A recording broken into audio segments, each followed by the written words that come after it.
Russian by the followers of the Vaishnava sect in Hinduism. Before Jayadev's compositions, Radha was completely insignificant, almost a negligible character in the life of Lord Krishna.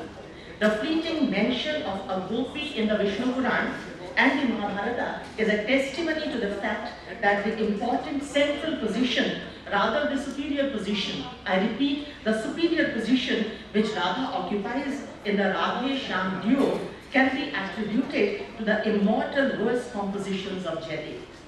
Sakhi, the friend, plays a very important role in the growth and development of the love in the hearts of Radha and Krishna. The Sakhi conveys to each the sense of deep love and attachment that they have towards each other, and also how each is saddened by the separation. The Sakhi, through her endearing words, inspires the lovers to meet each other. When Radha expresses her anger towards Krishna and accuses him of ignoring her, the Sakhi requests Radha not to be angry. So Jayadev does magic tricks with words. His lines do not consist of mere sequence of words, rather they are like continuous chains with rings and hooks. I will explain it further. A word would often pick up the strain from the preceding word, like to give a few examples: Komal, Malaya, Karambit, Nikar, Karambit, Madan, Unmad, Madan, Vadujan, Janit, Saurabh, Rabhas, Kokil, Kalarab. So in this way, the next word takes the few letters from the previous word, and there is a continuous alliteration, and there is plenty of it in his text. It is like movements in a dance sequence, like taking 2 steps forward, then 1 backward, again 2 forward and 1 backward. The appeal in his poetry is not only auditory, but when you read the poetry, the appeal is visual too. The abundance of a particular letter or letters makes the written text eye-catching. The poetry is rhythmic, as the arrangement of the syllables is in combination of short and long alternately, to some extent like we have in the Shiv Tandava Stotram. The stressed and the unstressed, which in our prosody, we have the long and the short syllables. So there are words in succession beginning with the same sound. I would here quote just one line from his text: Madhukar, Nikar, Karambit, Kokil, Kujit, Kunja, Kutire. Now here, there are 7 words in a row, and they each employ the plosive sound ka. May I here give some more examples, although there is shortage of time. Unmad, Madan, Manorat, Vadujan, Janit, Bilape, Alikul, Sankul, Kusum, Samut, Nirakul, Bakul, Kalape, और मदन मही पति कनक दंड रुचि केसर कुसुम विकासे मिलित शिली मुखि पाटली पटल कृतस्मर पूर्ण विलासे वेगलित लज्जित जगदवलोकन तरुण वरुण कृत हासे विरहि निकृंतन कुंत मुखाकृति केतक दंत विकासे. So Geet Govindam is a work of its own kind. It is matchless in its enticing phraseology. The poetry has a scenic melody. It seems like Mother Nature with its melodious, lyrical, soothing grandeur is at work. The Western scholars have termed it radically as a pastoral drama, a lyrical drama, the musical mode of the Hindus, Indian opera or a melody poem, and so on and so forth. Even Pichar Devi calls it a melodrama. The success of the poet lies in the fact that the work is philosophical, creative, religious, and amorous at the same time. It is an exotic example of an Indian serenade.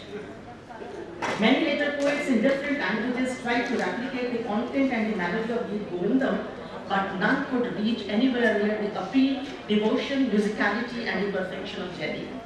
However, Jayadev's Geet Govindam introduced an altogether new genre in Sanskrit poetry. It may be noted that Sanskrit poetry has always been Chandobadh. It is known for its artistry within the framework of a predetermined meter, rhyme, rhythm, and syllabic arrangement. The poetry of Jayadev has for its subject matter the divine communion in which the terms of reference are all earthly, but the form is sublime and otherworldly. The subject is Radha Krishna, which encompasses Krishna's amorous display of love towards Radha as well as the gopis.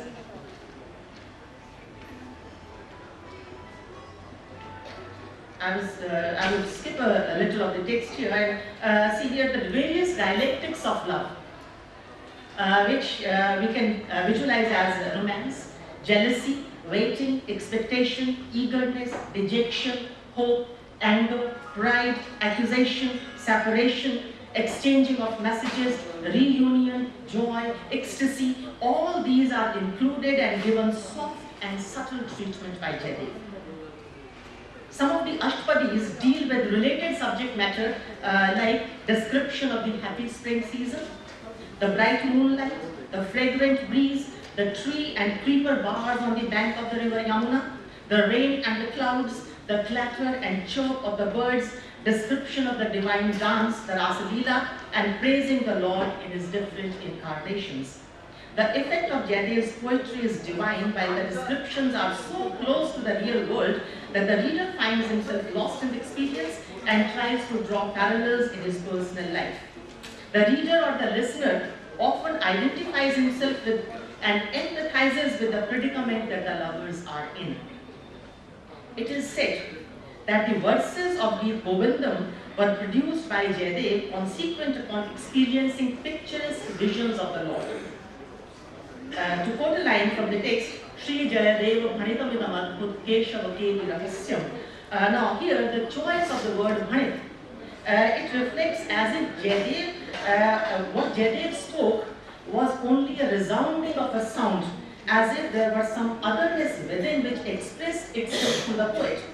Was it the voice of the Lord himself? But it's yes. The verses here are spoken by Jaidev, and Jaidev is one of the names for Vishnu.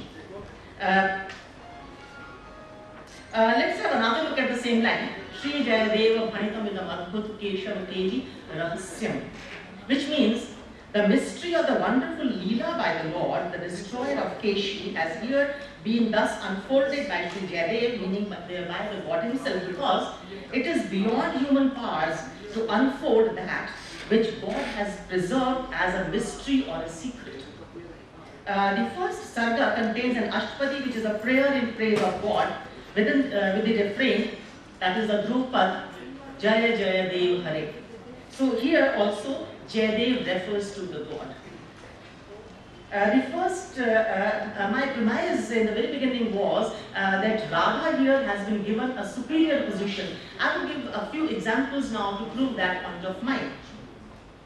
The very first introductory shloka with which Geet Govindam opens, it is Meghai Meduram Ambaram Vanbhuva Shamas Tamala Drumai. And the next line is Nattam Bhirurayam Tvamev Tadimam Radhe Briham Prataya. So here, this very first shloka, it sets the tone of the text, which establishes the relationship of love between Radha and Krishna, and in which Radha occupies the higher pedestal. The opening verse is spoken, this opening verse is spoken by Nanda, and Nanda here is instructing Radha to accompany Madhav and take him home because he is afraid of darkness. Nattam Dhiru Ayam Tvamev Tadimam Radhe Briham Prataya. So saying that the evening is getting darker, as the sky is overcast with clouds, the tamar trees too are adding to the darkness, and Madhav, as you know, Radha is afraid of darkness, has to pass through the dense forest. So right from the beginning, it is Radha who takes charge of Krishna. In Bhagavad Puran, Radha does not occupy any significant place in the life of the Lord. There are sufficient references to Rukmani and Satyabhama, the two wives of Krishna, whereas there exists only a passing reference to the gopis. Jayadev has conferred a very lofty status to Radha, who is not simply a consort or a beloved, but is an embodiment of Krishna himself. She is Krishna's alter ego, who more often than not, as I have said, is greater than Krishna, precedes Krishna, and lends a sense of completion to Krishna. Here Radha is the Geet Govindam. Radha is the divine song. Radha is the Murali.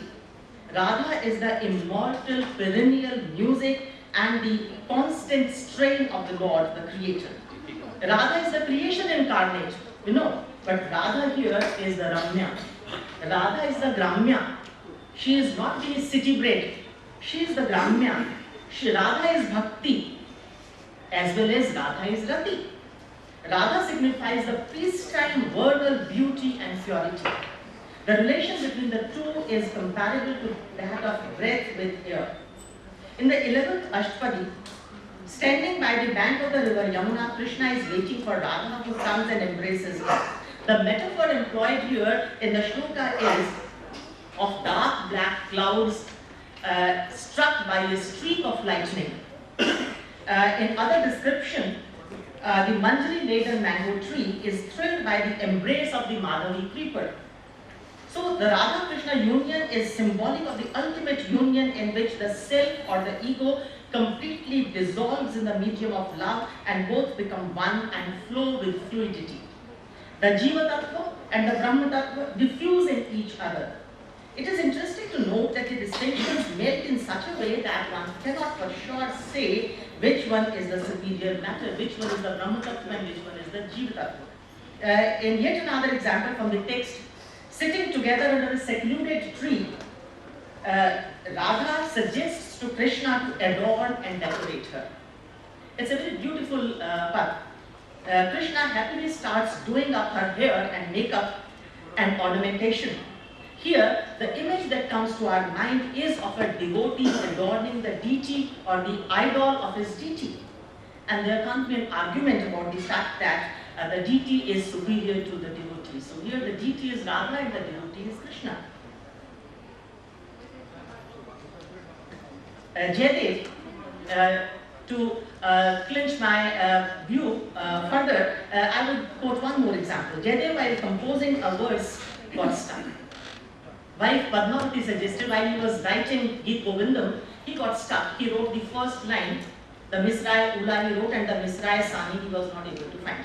So Jayadev, while composing a verse, he got stuck. Wife Padmavati suggested that he should take a break and go to the river, have bath and take food and write the verse afterwards. Perhaps by that time it will come to his mind. So Jayadev kept aside the manuscript and went out of the house, but returned soon saying that the second part of the couplet had clicked to him and so he would rather complete the verse. He then ate the food and lay down to take rest. Padmavati served food for herself on the same plate as was the custom, and as she was settling down to have food, she saw Jayadev returning from the other side, that means from the side of the river after the bath. Jayadev was also surprised. He was surprised to see that Padmavati was having food without having first served food to him. Padmavati turned towards the pot to find whether Jayadev was relaxing, because she has left him relaxing on the pot. And she found that there was nobody there. The whole episode soon became clear to both. Jayadev grabbed the manuscript to read how the verse was completed by Lord Jagannath, as was his belief. And the verse, it read as Smargaral Mandalam Mamashirasi Khandanam Dehi Me Pad Pallavam Udaram. This was the text that he completed. Jayadev had this vision of the image, as I in the very beginning told, that Jayadev has said that the entire Geet Govindam came to him in visions of God, and he wrote them as images. So Jayadev had this vision of the image, but he was hesitant of writing the scene or image in which the foot of Radha was on the head of Krishna, which the Lord himself came and wrote. The verse clearly establishes the supremacy of Radha in the relationship of Radha. Jayadev's Geet Govinda has profound influence of Vishnu devotees. In the worship, it is the name of Radha which precedes the name of Krishna. Geet Govindam is a very popular composition for students of music too, for dance performers, for actors, for lyricists, and for music composers. The poetry inspired numerous musical compositions for classical dance and songs.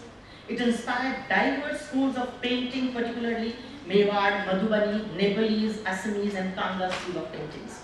Some of his compositions have found place in Guru Granth Sahib also. Guru Nanak Dev was personally highly impressed and influenced by Jayadev, whom he considered his guru. That is the reason why some of the verses from Geet Govindam have been included in Guru Granth Sahib, because they are the Vani of the Guru, according to Guru Nanak. Guru Nanak from the north, Chaitanya Mahaprabhu from the south, Narsi Mehta from the West all had profound influence of this poet saint from the East on them. So in this way, Jaidev proved as a unifying factor for the Brihat Bharat, all East, West, North and South, all influence and the entire country presented as one unified whole. Geet Govinda started a tradition of devotional dance in temples which till date is continuing. Jaidev sang his Ashtpadis in the lanes and by-lanes and spent all his life composing devotional poetry. The Tribhanga posture with the flute that we so often see, this Tribhanga posture of Krishna with flute became the popular signature posture because of the description given by Jaidev in his verses. He is literally the creator of the creator. The picture of Radha, the character of Radha, the flute playing lover and the numerous other depictions of Krishna are all creations of Jaidev. The lyrical depiction of the life of Lord Krishna and its dance enactments were given such popularity that the temples used to have separate dancing halls, particularly for the Odissi performances. Bharatanatyam and Karnataka dance and music would also base their performances on Jaidev's compositions.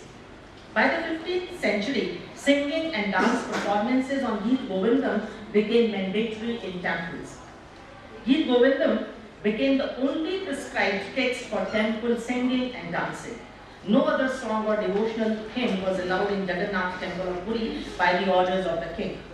In the early 16th century, while on a pilgrimage to Puri, Chaitanya Mahaprabhu, the mystic saint, derived such joy from hearing Geet Govindam that he settled at Puri. The poem had been widely disseminated to the north, the east, the west, the south by the 16th century. There are at least 40 commentaries on Geet Govindam. The 24 Ashtapadis deal with different moods and scenes of the divine pastimes or leelas. The endearing verses are written predominantly in Shringararas, making use of the different tal like Adital, Jhaptal, etc. and each one is set to a different rag. Here let me present the gist of one Ashtapadi only, and with that I will end my discourse. Then I would choose not to read the Sanskrit version. The Ashtapadi that I am referring to is Chandana Charchit Neela Kalevar Pita Vasantan Mala Keli Chalan Mani Kundal Manchit Ganda Yuga Smith Shali Harili Hamukh Babule Kare Vilasini Vilasari Keli Kare. So here the verses of this Ashtapadi, I will be giving you only the glimpses or the images that are drawn, which are picturesque images, and on each verse one painting can be drawn. So I'll just tell in English those pictures and then finish my talk. The Sakhi here tells Radha and Krishna, that Krishna dressed in yellow clothes, wearing a garland of forest flowers, adorning sandalwood paste on his blue forehead, with the earrings dangling and kissing his smiling cheeks, is engrossed in ras, surrounded by a group of beautiful women who are charmed by the brilliance of his face. The next image that is drawn is that one heavy-bosomed gopi embraced Krishna and sang a melody at a high note, Pancham Udanchit Pancham Ragam. Another gopi, in the next image, another gopi was so much enchanted by the lotus face of Madhusudan that she fixed her gaze on his face, and Krishna also threw sidelong glances from his wandering eyes towards her.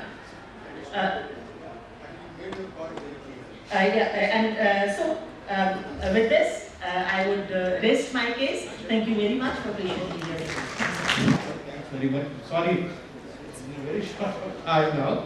So let us go for the second paper. I request Prabhu Ray to present his paper of Bhakti as the power of knowledge. So I request everybody to stick on. Topic is linguistic, social and cultural inclusion in Bhakti movement. Good afternoon, everybody, respected chairs. The title of my paper, Bhakti as Power of Knowledge. Bhakti as a power of knowledge, devotional surrender to the Supreme Being has immense scope as it distinguishes good from bad. Its scope is immense in the sense that Bhakti began since the advent of universe. People worship God in several shapes as well as in the simplest form of meditation and yoga. People also practice bhakti according to their own conscience. The transcendental path of bhakti is both temple and scripture. Both are abode of bhakti. This has been an old tradition. They pursue temple and scripture in search of their eternal peace and bliss. Today, bhakti is like meditation and yoga. People approach bhakti through single-minded concentration rather than other methods. Generally, in the ancient time, people understood bhakti as a form of religion. Today, bhakti entertains God as per their own mode of living and thinking. Bhakti of the past in different forms. Bhakti at the present moment. In the past, bhakti was viewed as the power of darkness. Quote Kipling, Rudyard Kipling, I have derived the title from the Rudyard Kipling while India was ruled by British Raj. As per the first Sikh Guru, Nanak, truth is supreme, but above truth is truthful living. Bhakti presents and perceives the truth as the power of knowledge, since there is neither attachment to nor greed for something or somebody. Bhakti requires complete surrender. What we need is the true resurrection. In Bhakti Marg, there is no value of command, order, and hierarchy, rule of nature. While one accepts Bhakti, someone else ignores Bhakti and its mysterious functioning and impact. Core vices of masses. The Bhakti movement targeted to celebrate the eternal spirit, where human nature was